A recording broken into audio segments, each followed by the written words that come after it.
있는 상황인 거예요. 네. 독일이 재무장을 하게 되면 그거는 보통 일이 아닌 거거든요. 2차 대전 때 독일한테 얼마나 당했습니까? 독일에 대한 공포 같은 게 있는데 두렵겠죠. 러우 전쟁의 나비 효과가 자칫 잘못하면 3차 세계대전까지 갈 가능성도 아예 배제해서는 안 되겠네요. 그렇죠. 정말 세계가 위험한 일촉즉발의 상황으로 들어가고 있는 것 같아요.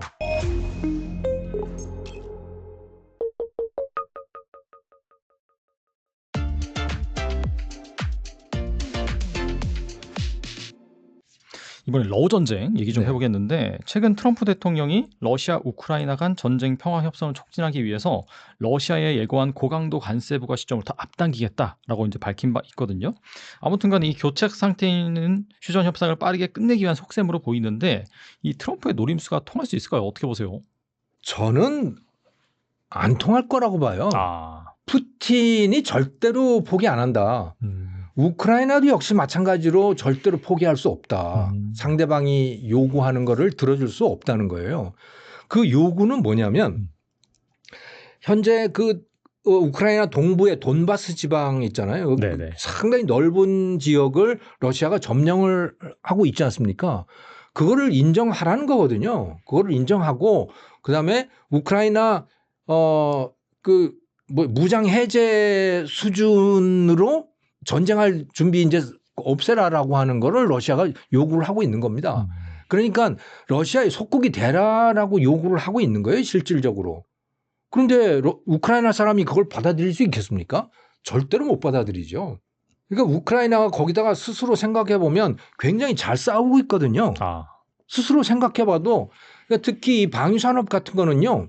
아마 그들을 자유진영이라고 부른다면 자유진영 내에서 지금 가장 빠른 속도로 방위산업이 발전하고 있는 나라가 우크라이나예요. 놀라운 속도로 기술 발전을 하고 있습니다.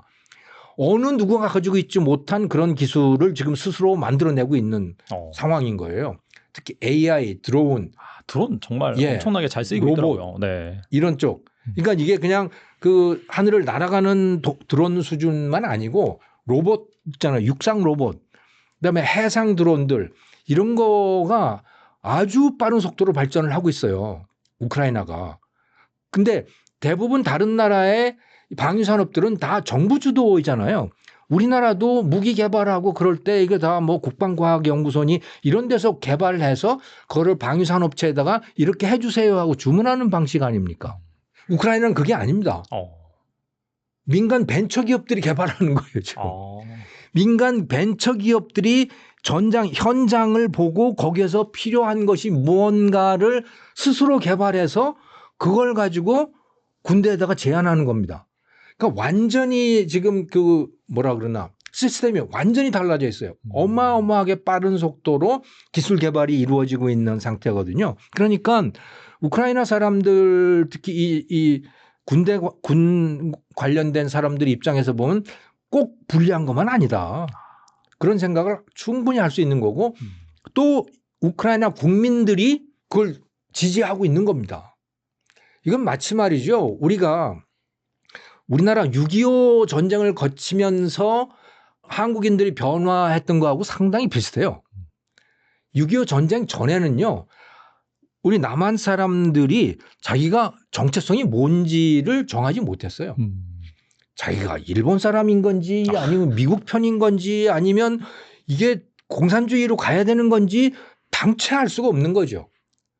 그래서 그 해방이 되고 나서 여기 조선인민공화국 건국준비위원회 만들고 인민공화국도 선포하고 막 그랬었잖아요. 예. 미군이 들어오기 전에 그랬었거든요. 그러니까 사람들이 자기가 어떤 나라의 국민인지 몰랐어요. 그런데 6.25 전쟁을 거치면서 사람들이 확실해진 게 하나가 있습니다. 그게 반공이거든. 그렇죠. 네. 반북한 이거는 확실해진 거예요. 여기에 대해서는 이의가 없게 된 거예요. 근데 우크라이나 사람들이 지금 그렇게 돼가고 있는 거거든요. 그게 뭐냐? 반러시아예요. 러시아하고 절대로 같이 갈 수 없다라고 하는 건 분명해진 거고 그렇게 하기 위한 군사활동을 적극 지지하고 있는 거란 말이에요. 그러니까 우크라이나도 푸틴의 요구를 들어줄 수 없어요. 푸틴 역시 마찬가지입니다. 우크라이나가 휴전 조건으로 내세우고 있는 그 돈바스 지역 되돌려주는 거? 그럼 말이 안 되는 거죠. 그럼 전쟁 뭐 때문에 했겠어요?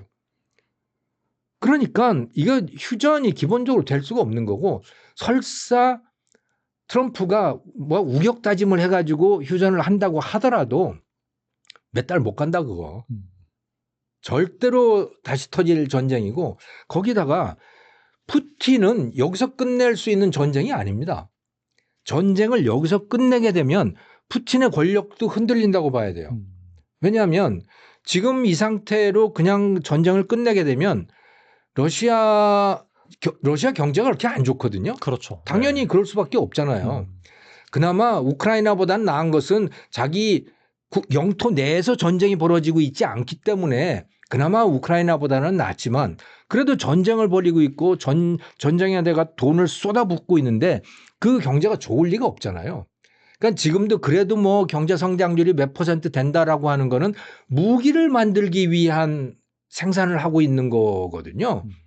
근데 무기를 만드는 건 일반 국민들의 삶하고는 관계가 없는 일이에요. 그렇죠. GDP 숫자는 올라가지만. 그러니까 그런 어려움을 겪고 있는 건데 러시아 인민들의 입장에서는. 그 전쟁이라도 이기는 상태로 있어야 그게 정상화가 되는 거지. 그렇지 않고 전쟁이 끝나버리면 그럼 우리가 도대체 왜 고생을 하는 거야 라고 하는 그 의문이 당연히 들게 될 거 아닙니까? 그래서 러시아는 특히 이 푸틴은 전쟁을 멈출 수 없는 상황인 거예요. 그래서 그 다음 우크라이나가 휴전을 한다고 하더라도 그 다음 타겟이 분명히 금방 나타날 거다. 그 다음 타겟이 지금 제일 위험한 데가 어디냐? 발틱 3국, 핀란드 이런 데들입니다. 그러니까 북쪽에 러시아하고 국경을 접하고 있는데 에스토니아, 리투아니아, 핀란드 이런 데들이죠. 네. 네. 이런 데들은 이 군사력이 약해요. 네. 군사력이 약하고 또 그 안에 러시아인들이 많습니다. 그러니까 명분도 있는 거예요. 지금 우크라이나 동쪽에 러시아인들이 많잖아요. 그렇죠. 네. 그걸 명분으로 해서 침략을 한 거 아닙니까? 그 러시아인들을 지원하기 위해서 그랬다고. 마찬가지로 이 발틱 국가들도 그렇거든요. 그러니까 머지않아서 그들이 침략 대상이 될 가능성이 매우 높은 거죠. 그래서 전쟁을 멈출 수 없는 상태로 이미 들어온 것이 푸틴이다. 저는 그렇게 봅니다. 안 그래도 이 러우 전쟁 이 미국의 마가 정책으로 인해서 지금 독일의 재무장 이게 지금 탄력을 받고 있거든요. 독일도 네. 엄청나게 돈을 들여가지고 이제 국방비를 증액을 하겠다라고 밝힌 상황인데 과연 이 독일이 좀 맘먹고 재무장을 한다라고 한다면 어떤 결과를 초래하게 될까요? 저는 러시아에게 제일 신경 쓰는 부분이 그걸 거라고 봐요. 독일의 재무장. 네. 물론 제일 신경 쓰이는 부분은 미국의 참전이 그렇죠. 될 텐데 네. 어쩌면 트럼프 있는 상태에서는 미국이 참전 안 할지도 모르겠다라고 하는 그런 기대를 충분히 할 수 있잖아요. 푸틴 입장에서는. 그렇죠. 계속해서 발을 빼는 그런 모양새니까 예. 나토에서. 예. 네. 네. 그러니까 지금 현재 보면 그러면 다 만만한 거예요. 다 만만합니다. 핀란드도 만만하지. 에스토니아, 리투아니아 뭐 하지. 지금 현 상태에서 제일 덜 만만한 게 폴란드입니다. 폴란드가 지금 GDP의 거의 5% 가까이 국방비에 쏟아놓고 한국산 무기들 대거 지금 들여오고 있고. 맞아요. 네. 네. 그러고 있잖아요. 앞으로 훨씬 더 늘리겠다는 거 아닙니까? 그거를. 그러니까 폴란드가 러시아 입장에서는 만만치 않은 거고 그러니까 폴란드는 이제는 섣불리 건드리기 어려울 거예요. 앞으로도 계속 무기 증강을 하겠다고 그랬으니까. 독일은 현재로서는 만만합니다. 독일 군대 완전히 당나라 군대라고 하거든요. 정말 당나라 군대가 돼 있대요. 네. 그런데 지금 독일도 이제 큰일 난 거죠. 이런 상태로 있다가는 그야말로 뭐 러시아가 침략해 왔을 때 그걸 감당하기 어려운 수준이 될 수도 있는 거예요. 그렇죠. 거기다가 어쩌면 동독 지역 있잖아요. 과거의 동독 지역 사람들. 그 사람들은 어쩌면 현재 서독보다는 러시아를 더 원할 수 있어요. 왜? 지금도 말이죠. 그 과거 동독 지역에 있던 그 사람들은 서독 지역 사람들이 꼴 보기 싫어해요. 잘 섞이지도 않아요. 네. 왜 돈 좀 있다고 말이야 너희들 우리 무섭게 아니야? 이런 거죠. 만약에 우리가 북한하고 통일이 된다면 그런 측면도 상당히 있을 겁니다. 남한 사람들이 거기 가서 거들먹거리고 말이지 이러면 북한 사람들이 그거 얼마나 보기 싫을 거예요. 아. 그래서 지금 동독도 상당히 그런 측면이 있고 그래서 정당도 서독 정당하고 동독 정당이 상당히 다르고 하는 그런 현상들이 나타나고 있거든요. 그러니까 러시아 입장에서는 독일도 현재는 노려볼 만한 상황인 거죠. 그러니까 독일의 입장에서는 이제 발등에 불이 떨어진 겁니다. 그래서 야 이제 뭐 트럼프가 GDP 5%를 방위산업에 투자하라고 그러는데 트럼프가 말하지 않더라도 그렇게 해야 되는 상황이 된 거고 실제로 그렇게 하겠다고 선언을 한 거죠 지금. 그리고 독일 사람들이 하겠다면 뭐 빠른 시간 안에 그걸 해낼 수 있을 거라고 봐요. 왜냐하면 그들은 상당히 그 게르만 계통에 그런 게 있잖아요. 그 이 엄격한 규율 같은 거 그런 게 아직도 상당히 남아 있거든요. 네. 그래서 여행 갈 때 이제 독일하고 이탈리아하고 이렇게 같이 가보면 정말 사람들 분위기가 너무너무 다르거든요. 아, 그래요? 네. 이탈리아, 그러니까 예를 들어 교통규칙만 하더라도요. 독일에서 운전을 하면 독일 시골에서 운전을 하잖아요. 좁은 길에 운전을 하면 규정 속도들이 써 있잖아요. 그 규정 속도대로 가면 절대로 뒤에 와서 차가 붙는 법이 없어요. 아. 그냥 그 속도대로 가면 그냥 마음이 편해요. 이탈리아의 시골에 가서 운전을 하면요. 네. 규정 속도는 아무 필요가 없어. 그냥 그 속도대로 맞춰서 가려 그러면 왜 거기도 이제 곳곳에 그 카메라들이 있어요. 네. 이탈리아에 카메라들이 많습니다. 아. 감시 카메라들이. 네. 그러니까 속도 그 촬영하는 카메라들이. 그래서 외국인이 가면 거기 가서 속도를 맞춰야 돼. 그런데 자꾸 뒤에 와서 그냥 꼬리 붙여가지고 자꾸 차들이 붙어요. 아, 한국이랑 비슷하네요. 똑같아요. 그러니까 독일 사람들, 독일 계통은요. 그 규칙이 엄격한 거예요. 그냥 그들이 뭔가를 마음 먹고 만들겠다고 마음 먹으면 금방 만들어낼 수 있을 거라고 저는 봅니다. 근데 러시아 입장에서는 그게 이제 굉장히 신경이 쓰이겠죠. 그렇죠. 네. 독일이 재무장을 하게 되면 그거는 보통 일이 아닌 거거든요. 거기다가 2차 대전 때 독일한테 얼마나 당했습니까? 그렇죠. 예. 뭐 결국은 소련이 미국 도움 받아가지고 독일을 다 무너뜨리긴 했지만 하지만 정말 지독하게 당했잖아요. 뭐 희생으로 봐서는 러시아가 더 많이 그렇죠. 네. 사람 죽은 숫자로 하면 네. 뭐 말도 안 되게 많은 숫자가 죽었으니까. 예. 그래서 독일에 대한 공포 같은 게 있는데 두렵겠죠. 푸틴의 입장도. 그렇게 되기 전에 뭔가를 벌려보고 싶겠죠. 지금 어쨌든 유럽은 지금 그런 상태입니다. 그래서 특히 그 동유럽에 있는 러시아 국경을 접하고 있는 나라들은 지금 초비상이 걸려 있는 상태다. 이렇게 보시면 되는 거죠. 아무튼 이 러우 전쟁의 나비 효과가 자칫 잘못하면 뭐 유럽을 중심으로 3차 세계 대전까지 갈 가능성도 아예 배제해서는 안 되겠네요, 진짜. 그렇죠. 그리고 거기서 전쟁이 나게 되면 그러면 이 동아시아도 정말 위험해지는 겁니다. 왜냐? 거기서 전쟁이 난다 그러면 아무래도 미국이 거기에 개입하지 않을 수가 없는 거예요. 근데 미국이 거기다 개입하게 되면 미국의 군사력이 분산이 되잖아요. 그럼 이쪽에 동아시아 쪽의 군사력은 약해질 수밖에 없는 겁니다. 중국 군사력은 그대로 있는데. 네네.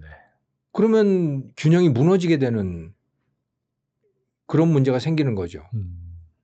그래서 정말 세계가 뭐 정말 위험한 일촉즉발의 상황으로 들어가고 있는 것 같아요. 한 가지만 더 여쭤보겠는데 최근에 그 러시아 고위 인사 국가안보회의 의장이자 전 대통령이죠. 소셜 미디어를 통해서 미국이 계속해서 이제 뭐 러우 전쟁에 개입한다라고 하면은 정말 너희들도 전쟁에 휘말릴 수 있다라고 경고를 하니까 트럼프 대통령이 이제 열이 받아가지고 핵잠수함 2대를 러시아에 배치해라라고 이제 말을 했어요. 근데 이게 사실 미국과 러시아, 뭐 구소련이죠. 이게 핵을 가지고 서로를 위협한 그런 시점이 과거 쿠바 때 그때 이후로 처음이라고 하더라고요. 그렇죠. 두 강대국이 핵을 가지고 서로를 위협하는 이런 부분을 좀 어떻게 보시는지 정말 심각한 문제라고 볼 수 있을까요? 뭐 제정신 가지고 핵전쟁을 벌이지는 않을 것 같은데 네. 이제 우발적인 사고가 터져서 핵을 안 쓰면 자존심이 상하는 그런 상황으로 몰리는 게 제일 걱정스러운 거죠. 근데 누구도 핵을 쓸 수는 없는 거죠. 자기가 러시아가 예를 들어 핵을 쓴다 그러면 그냥 당할 수밖에 없잖아요. 그거는. 자기도 핵을 맞을 수밖에 없는 거죠. 네. 네. 그렇게 되면 뭐 그건 누구도 원하는 상황이 아니니까 그래서 제정신으로는 그렇게 안 될 텐데 이제 사고가 날까봐 그걸 두려워하는 거죠. 네. 그리고 사고라고 하는 건 누구도 예측할 수 없는 것이니까. 항상 또 뭐 세계대전이나 그런 것들 우발적인 또 사건을 통해서 그렇죠. 발생하기도 했으니까. 예. 네. 오 하다가 이제 이렇게 몰려 들어가는 상황이 되잖아요. 네. 그리고 지난 6월 말 워싱턴 포스트 등 일부 미국 언론은 이 트럼프 행정부 내에서 주한미군 감축 가능성이 검토되고 있다라는 보도를 내서 주목을 받았는데 당시의 재정 절감과 글로벌 병력 재배치 논의가 맞물려서 한반도에서 일부 병력이 빠질 수 있다라는 전망이 나왔는데 최근에 미 국방부 고위 관계자들이 주한미군 감축 계획은 없다라고 이제 선을 그었습니다. 그래서 오히려 한미 연합훈련 확대와 전략자산 수납 배치가 언급되고 있습니다. 갑자기 이 방향이 좀 바뀐 그런 이유는 무엇일까요? 월스트리트 저널 기사가 나온 거 보면 5월 23일자인가 그렇게 나왔던 것 같은데 그러니까 미국 국방성 고위 인사를 인용을 해서 익명으로 보도를 한 거였는데요. 그러니까 펜타곤 내에서 검토되고 있는 아니래요. 하지만 대통령한테 보고가 된 것은 아니다라고 하는 거예요. 하지만 여러 가지 대안 중에서 주한미군 철수가 있다라고 하는 거를 그건 확인이 된 거라고 저는 봅니다. 그런데 이게 그냥 주한미군의 병력을 줄이는 그런 문제라기보다 사실은 미국의 동아시아 전략 전체가 다 바뀌는 그 현상의 일부분이라고 저는 봐요. 그건 뭐냐? 이전까지는 한 10년 전까지만 하더라도 중국이 미국의 적이 아니었습니다. 그렇죠. 네. 네. 중국은 미국이 끌어안고 가는 대상이었고 중국을 변화시켜야 되는 대상으로 봤던 거예요. 클린턴 대통령이 중국을 WTO에 가입을 시켰잖아요. 2001년에. 네. 회원으로 받아들였지 않습니까? 그러고 나서 그러니까 중국이 폭발적으로 성장을 하는데 중국 경제가 그렇게 기회를 줬던 이유는 뭐냐면 그렇게 되면 일본과 독일처럼 중국이 변할 거라고 본 겁니다. 2차 대전 때를 놓고 보면 미국의 적대 국가가 바로 독일과 일본과 이탈리아였잖아요. 네. 그런데 2차 대전이 끝나고 나서 이 나라들을 처음에는 완전히 거지 국가로 만들려고 했었습니다. 거지 국가로 만들려고 다 그냥 그 시설들 소련으로 옮기고 미국도 그 과학자들 다 데려가고 막 그런 식으로 했었는데 그러다가 보니까 문제가 생긴 게 뭐냐면 잘못하면 이 나라가 공산화가 되게 생긴 거예요. 잘못하면 소련 편으로 넘어가게 생긴 겁니다. 이 일본, 독일 이런 데가. 그래서 이건 안 되겠구나 해서 다시 살리자. 이게 얼마 전까지만 해도 이들이 우리의 적이었지만 이들을 품어주자. 이들의 산업화를 지원해주고 그들이 만든 물건을 미국이 사주게 되면 이들이 빨리 발전을 해서 그래서 공산주의에 대항하는 세력이 될 수 있다라는 계산 그런 전략을 세운 거고 실제로 그렇게 했고 그러면서 일본과 독일이라는 나라가 미국에 의해서 최고의 부국으로 올라서게 되잖아요. 네. 그리고 최고의 동맹국이 실제로 된 거고 그렇게 하고 싶었던 겁니다. 중국을 일본이나 독일처럼 변화시켜서 미국의 동맹국으로 만들고 싶은 거예요. 그래서 WTO 가입을 시키고 실제로 부자가 됐는데 막상 중국은 부자가 되고 나니까 부자가 될수록 점점 더 이제 대들기 시작한 거죠. 동맹국이 아니고 대들기 시작한 거고 미국의 패권에 도전을 하기 시작한 거고 이렇게 된 거죠. 네. 그래서 동아시아에서 중국은 미국의 적이 아니었어요. 오히려 우호 세력이라고 생각을 했고 오히려 문제가 있다면 북한이 문제가 있는 겁니다. 북한이 문제가 있고 북한이 핵을 가지는 건 더욱더 문제가 있는 거고 그래서 중국이 북한을 제어해 주기를 바란 거예요. 그런데 중국은 돈을 벌면 벌수록 점점 더 미국에 대드는 듯한 태도를 보이게 됐고 또 이 국제기구에서도 미국에 대항하는 그런 움직임을 점점 보이게 됐고 유엔이라든가 뭐 이런 데서 그리고 결정적으로 한반도에서 천안함 사태가 터졌는데 미국이 한국과 같이 힘을 합쳐가지고 그걸 제어하려고 그랬더니 중국이 강력하게 거기에 반발을 했거든요. 이게 오바마 행정부 때입니다. 그래서 이거 아닌데 그때부터 이제 눈치를 채기 시작한 거죠. 미국이 본격적으로 중국이 이상해. 그래서 본격적으로 중국을 제어하기 시작한 거예요. 이게 처음에 시작했던 것이 소위 피벗 투 아시아라고 해서 아시아 중시 정책으로 그 방향을 전환을 하잖아요. 그러면서 이제 TPP 환태평양 자유무역 협정이라고 하는 거를 오바마 행정부에서 이제 다 준비를 하죠. 그래서 태평양 그러니까 이 호주, 일본 해가지고 이 태평양을 둘러서 저 칠레까지 해가지고 태평양 주변에 11개 국가 거기 한국은 빠졌었어요. 그때.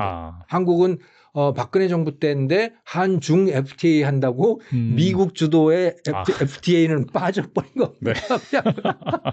참 그거 이상한 그림이었었는데 아무튼 그렇게 했어요. 근데 거기에 중국은 배제시킨 거예요.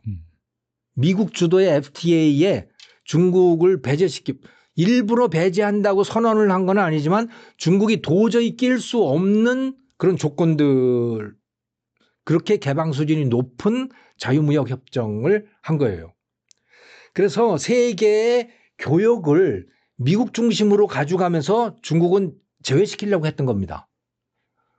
그런데 그게 이제 트럼프에 들어오면서 트럼프가 집권을 하면서 우린 자유무역 협정 같은 거 안 해 해가지고 거기서 탈퇴를 해가지고 좀 엉망이 돼버렸지만 아무튼 오바마 때부터 이제 중국을 배제하기 위한 노력들이 꽤 있었죠. 트럼프에 들어와서는 이제 점점 더 그렇게 된 거고. 네. 하지만 군사적으로는 특별히 움직임을 보인 건 아니었어요. 네. 이건 바이든 때 들어와서 이제 본격화되는 건데 그런 거는. 자, 그런데 이게 트럼프에게 들어와서 중국을 본격적인 미국의 제1 제어 대상으로 삼고자 하다가 보니까 중국이 너무 이제 버거운 상대가 되어버린 겁니다. 미국 혼자서 감당하기는 너무 어려운 거예요. 그리고 돈이 너무 많이 들어. 네, 너무 돈이 많이 드는 거예요. 중국 해군이 너무나 강력해졌고 그리고 미국의 입장에서는 저 본토에서부터 그 많은 병력을 싣고 여기 동아시아까지 오는 것도 이게 큰일인 거죠. 시간도 많이 걸리고 이게 보통 일이 아닌 겁니다. 그러니까 중국을 제어하는 데 있어서 이 중국과 접하고 있는 이 나라들이 도와줬으면 좋겠는 거예요. 그게 일본, 한국, 필리핀, 호주 이런 나라들인 거죠. 그들의 도움을 필요로 하게 된 거예요, 지금. 그래서 그거를 소위 인도 패시픽, 인도 태평양 전략이라고 하잖아요. 요즘에 이제 그 원래 인도 태평양 전략이라고 하는 그 말은 아베가 만든 말입니다. 아베가 미국한테 제안을 하는 거죠. 오바마 행정부 때 이미 그렇게 한 건데 제안을 하면서 야, 우리 그 인도 태평양 전략을 이게 자유진영의 나라들끼리 여기를 다 이제 봉쇄를 하자 말하자면 거기에서 다 미국을 위한 거니까 일본이 주된 역할을 할게 좀 양해해줘 네. 이런 전략이었던 거예요 이게. 네. 그래서 인도 태평양 전략이라는 말을 쓰고 그걸 미국도 이제 그 말을 쓰게 된 거고, 네. 그러면서 인도 태평양 지역에 중국이 나오지 못하도록 하는 그런 전략을 지금 추진하게 된 겁니다. 그리고 트럼프 시대에 들어와서 그게 분명해진 거고 이제. 자, 그러자 보니까 그런데 미국 돈은 쓰기는 싫고 미국이 그렇게 돈이 많지도 않고 중국은 너무 세졌고 그러다 보니까 이제 일본, 한국, 필리핀, 대만 이 나라들이 다 이제 미국의 전략에 들어오길 원하는 거죠. 돈도 많이 내길 원하는 거죠. 네. 그리고 주한 미군이며 모든 것을 다 거기에 맞추길 원하는 거죠.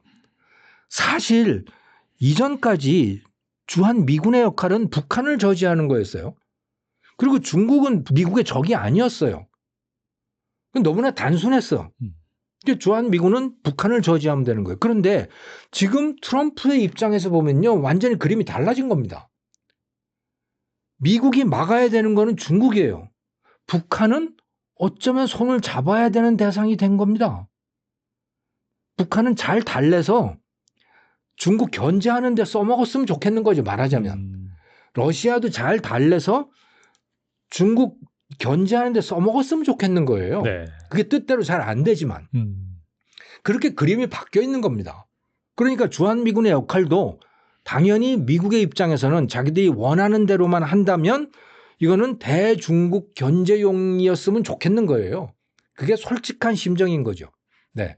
물론 북한에 대해서도 역할을 하지만 중국의 중점을 뒀으면 좋겠는 거죠. 그런데 한국의 입장에서는 절대 그걸 원치 않는 거죠. 한국인들의 입장에서는 까딱 잘못하면 미중 전쟁에 끼어들게 생겼잖아요. 네.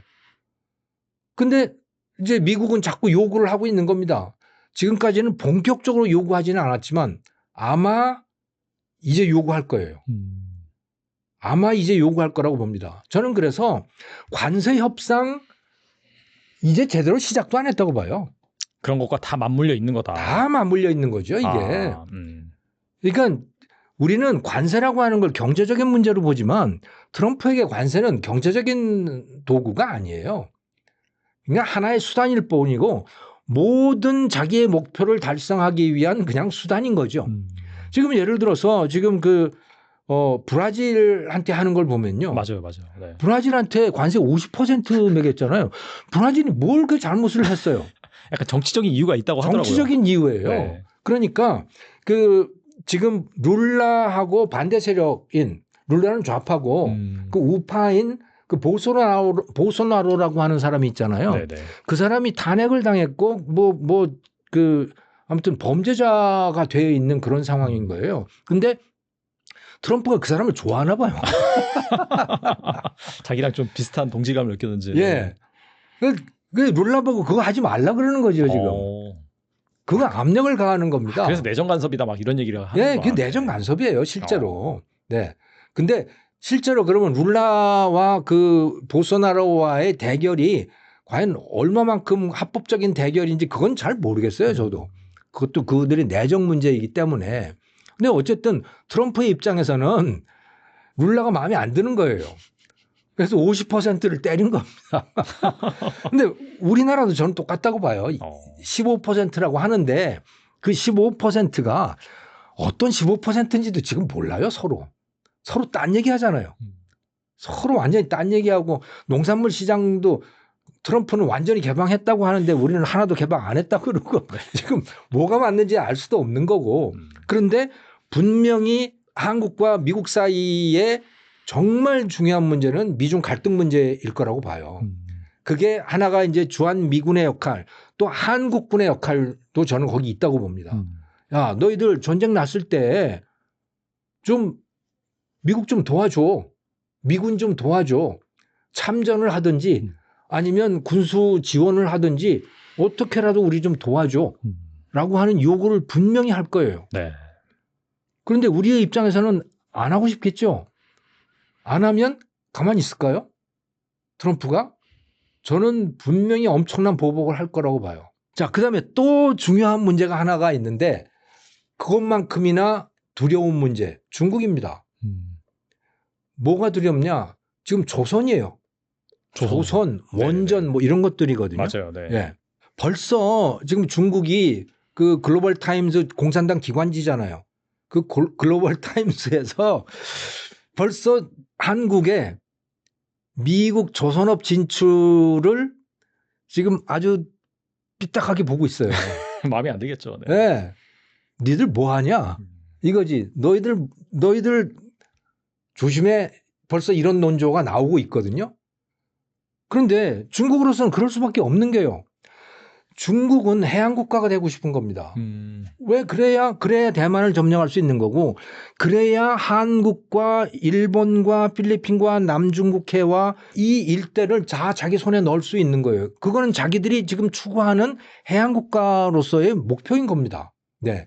그래서 제1 도련선이니 제2 도련선이니 다 그 전략 개념 속에 들어가 있잖아요.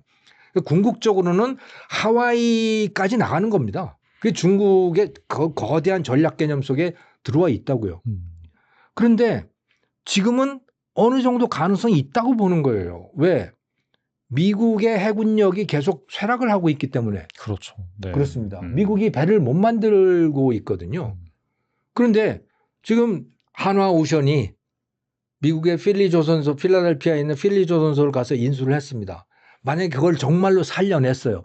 그래서 거기서 뭐 한 3, 4년 후부터 미국 구축함들이 막 만들어져. 중국으로서는 재앙입니다, 이거. 진짜 재앙이죠. 그럼 중국이 가만히 있겠습니까? 분명히 중국도 가만히 안 있습니다. 그러니까 저는 우리나라가요, 소위 안미 경중을 할 수 있는 상황이 아니라고 봐요. 양쪽 다 그걸 용납할 수가 없는 상황인 거예요. 미국도 용납 못하고 중국도 용납 못하는 상황이다. 저는 그 원전도 지금 그렇다고 보거든요. 원전이나 또는 지금 LS 전선 진출하는 거나 변압기 네. 이런 것들 굉장히 잘 나가잖아요. 요즘에. 맞아요. 예. 그 잘 나가는 이유가 다 이 원전 전기 때문에 그런 거 아닙니까? 그러니까 미국에서 AI 산업이 그야말로 붐을 이루면서 전기 수요가 폭발적으로 늘어나니까 그것을 기존의 발전소들, 미국 내 발전소를 가지고는 해결을 할 수가 없는 거예요. 그러니까 원전을 빨리 빠른 속도로 만들어내야 되는데 웨스팅하우스는 그걸 할 수 없습니다. 그렇죠. 불가능. 그걸 할 수 있는 나라가 어디냐? 그는 현재로서 물리적으로 보면 중국과 러시아가 제일 잘해요. 근데 그들에게 그걸 도움을 요청할 수는 없잖아요. 그렇죠. 그러니 네. 그 다음은 누구냐? 한국인 거예요. 아. 그래서 한국이 들어가서 그걸 미국의 원전 산업을 부흥을 시킨다고 생각을 해봅시다. 그러면 미국 AI가 부흥을 하는 거예요. 그건 가장 최첨단 전략 산업들이잖아요. 이 AI라는 게 중국하고 아주 첨예하게 지금 맞닥뜨리는 산업 아닙니까? 중국으로서 그것도 용납할 수 없는 겁니다. 그러니까 안미 경중이 될 수 있는 상황이 아니에요. 뭔가 하나는 포기해야만 하는 상황이 현재 우리의 그야말로 절체절명의 선택의 시간 그런 게 됐다고 봐요, 저는. 최근에 그 보니까 테슬라가 또 삼성전자 파운드리에 수주도 주고 또 애플이 또 차세대 칩을 또 삼성전자 제조에 맡겼다고 하는데 이런 것도 어떻게 본다면은 방금 말씀하신 이 미중 패권 간에 좀 한국을 미국 쪽 편으로 끌어들이려는 하나의 움직임이라고 볼 수 있을까요? 한국을 믿고 있는 거라고 봐야 되는 거죠. 한국을 믿고 있는 거다. 체코가 한국의 원전 건설을 맡긴 이유가 뭐냐? 한국을 믿으니까예요. 그렇죠. 네. 만약에 한국이 중국 편이라고 생각을 하면 절대로 맡길 수 없는 겁니다. 이게. 생각을 해보세요. 체코의 원전은요. 체코 원전이 꽤 있었어요. 기존의 원전. 그건 다 러시아제입니다. 다 러시아제 원전을 갖고 있었던 거거든요. 근데 러시아를 배제시켰어요. 그 입찰 자격에서. 왜? 자기를 침략할 나라잖아요. 그러니까 러시아하고 같이 갈 수 없는 겁니다. 동유럽 국가들이. 그 다음에 원전을 잘 만드는 나라, 가성비 좋은 나라 어디냐? 중국이에요. 근데 중국은 러시아하고 지금 손을 잡고 있는 상황이잖아요. 그 중국도 같이 못 가요. 동유럽 국가들이. 지금 그래서 한국이 된 거거든요. 근데 만약에 우리가 중국 진영이다라고 판단이 된다면 그런 그야말로 국가의 전략 산업 그런 것들은 한국에 맡길 수 없는 거죠. 그래서 정말 안타깝지만 고통스러운 선택을 할 수밖에 없는 상황이 되어버렸다 우리가. 저는 그렇게 보입니다. 정말 어떻게 본다면 엄청난 큰 기회가 있고 또 네. 반대로는 엄청나게 큰 리스크가 존재하는 그런 상황이어서 이 기업가들 특히 CEO들이 정말 현명한 그런 선택을 해야 될 것 같은데 자연스럽게 또 교수님께서 출간하신 책 얘기로 좀 넘어가 보면은 책에서는 이 실리콘밸리에 한국인 CEO가 없다 그렇게 지적을 하셨거든요. 뭐 우리나라 사실 근데 영어 엄청 잘하고 뭐 어렸을 때부터 영유 보내고 이거 단순한 언어나 실력의 문제가 아니라 그보다 근본적인 구조적인 요인이 있다라고 말씀하셨는데 그 이유가 무엇인가요? 영어의 문제라고 보지 않아요. 저는 심리적인 문제라고 봅니다. 아. 기본적인 태도, 선호, 취향 이런 것의 문제라고 봐요. 그 먼저 실리콘밸리 이야기부터 먼저 말씀을 드리면 실리콘밸리에 온갖 나라 사람들이 다 들어와 있습니다. CEO들만 봐도 그래요. 예를 들어 세계에서 제일 잘 나가는 기업 엔비디아잖아요. 그렇죠. 네. 엔비디아 CEO 젠슨 황 대만 사람이에요. 맞아요. 대만 출신입니다. 그 사람이 황 이름이 뭐더라? 한자 이름 세자예요. 그 사람도. 황씨. 황씨예요. 그리고 엔비디아만큼은 못하지만 또 굉장한 반도체 그 패블리스 기업 AMD. 예. 그 리사수 네. 그 사람도 대만 사람이잖아요. 맞아요. 네. 젠슨 왕하고 사촌간이에요. 그것도. 네. 또 그 저 유튜브 창업한 사람이며 뭐 야후 창업자들 이런 사람들 대만 사람들입니다. 그런데요, 제가 1980년대에 미국 유학을 했었거든요.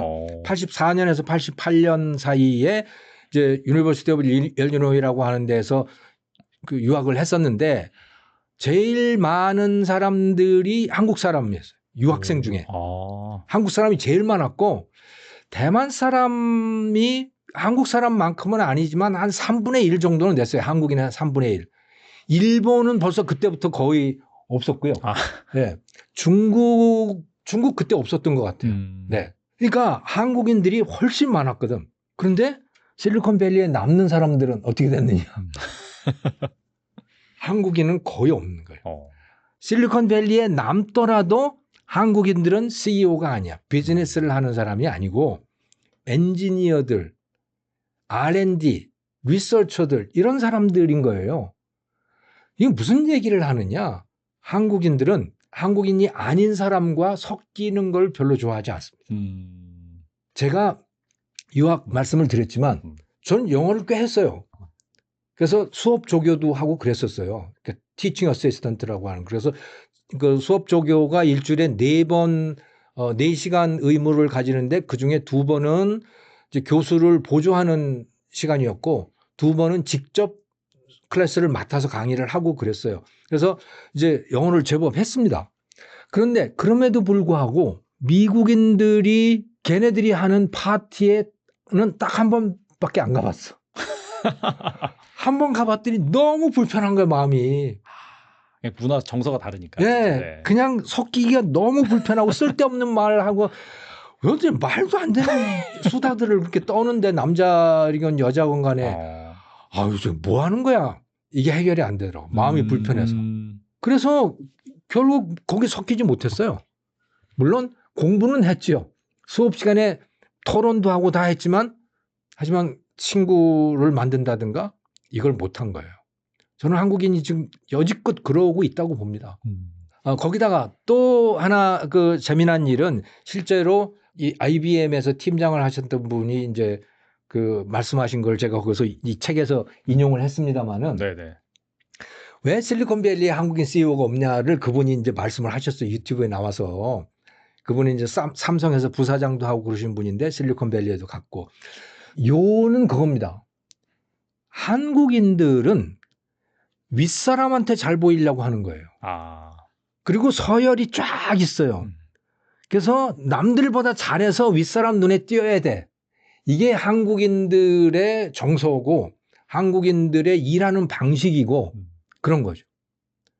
그런데 실리콘밸리에서는 그렇게 해서는 위로 올라갈 수가 없대요. 다른 사람들이 나하고 같이 일하고 싶어 하면 내가 올라간대요. 완전 다르네요. 네. 다른 사람, 많은 사람들이 같이 일하고 싶어 하는, 그래서 시너지를 만들어낼 수 있는 사람. 그 사람이 위로 올라가는 거래요. 팀장이든 뭐 위에 사장이든 그렇다는 거예요.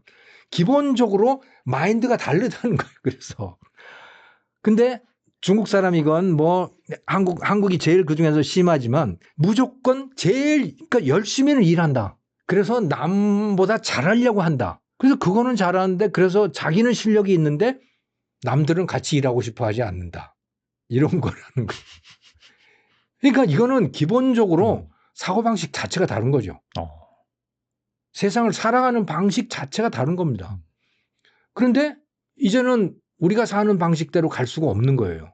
왜? 우리가 성공했던 그 방식, 열심히 일해서 남들보다 잘해서 윗사람에 인정받아서 위로 올라가는 거, 이거는 우리의 산업 구조가 남들 것을 베낄 때 가능한 겁니다. 정답이 무엇인지를 분명히 알고 있을 때 가능한 거예요. 그 윗사람이 야 이게 정답이야 라고 해서 이렇게 해. 일사불란하게 빠른 시간 안에 적은 비용으로 만들어내는 그런 산업 구조는 우리와 같은 행동 방식이 딱 맞는 거예요. 근데 우리는 그랬잖아요. 답이 분명하게 있었거든요. 그 답은 뭐냐? 일본 제품인 거죠. 일본이 성공한 제품. 그게 답인 거예요. 그걸 갖다가 빠른 시간 안에 그들보다 싼 값에 만들어내면 되는 거니까. 일사불란하게. 그걸로 우리는 성공 거둔 거죠. 근데 이제는 끝났잖아요. 우리가 베낄 제품이 없는 겁니다. 이제. 답을 몰라요. 누구도. 수많은 시행착오를 걸쳐야 되고 다 협력을 해야 되고 아이디어를 모아야 되고 이런 상황이 되어버린 거죠. 그런데 우리는 거기에 안 맞는 거예요. 실리콘밸리에 우리가 잘 안 맞는 거예요. 지금 그런 상황이라고 보시면 되는 거죠. 정말 어떻게 본다면 앞서 살펴봤던 것처럼 정말 한국에서 제2의 TSMC가 나올 만한 좋은 그런 기회가 찾아왔음에도 뭔가 인재라든지 양성 방식이라든지 그런 부분에 문제가 있어서 그런 게 구조적인 한계인 것 같은데, 그렇다면 이러한 중요한 시기에 한국 사회가 길러내야 할 새로운 인간형의 모습은 무엇일까요? 낯선 사람 잘 사귀는 사람. 명료하네요, 진짜. 예. 낯선 사람 피하지 말고 외국인하고 잘 사귀어야 된다. 예. 그리고 협력을 할 줄 알아야 되고 협력을 해서 이익을 만들어냈으면 나눌 줄 알아야 된다. 서로. 그래야 그 사람이 앞으로도 나를 찾는다. 이건 너무나 명백하잖아요. 다른 사람이 나를 찾게 만들려면 명백한 원리인 겁니다. 그거는. 그게 이 실리콘밸리에 한국인 CEO가 없는 이유가 뭐냐라고 하는 그 설명이 바로 이제 그거인 거고요. 또 다른 거는 뭐냐면 소위 회복 탄력성이라고 하는 거, 그리고 도전 정신, 실패를 할 수 있는 거, 뭐 그런 거라고 보시면 되는 거죠. 답이 없기 때문에 네. 누구도 답을 모른다는 거예요. 이렇게도 해보고 저렇게도 해봐야 되는데 하다 보면 반드시 실패하죠.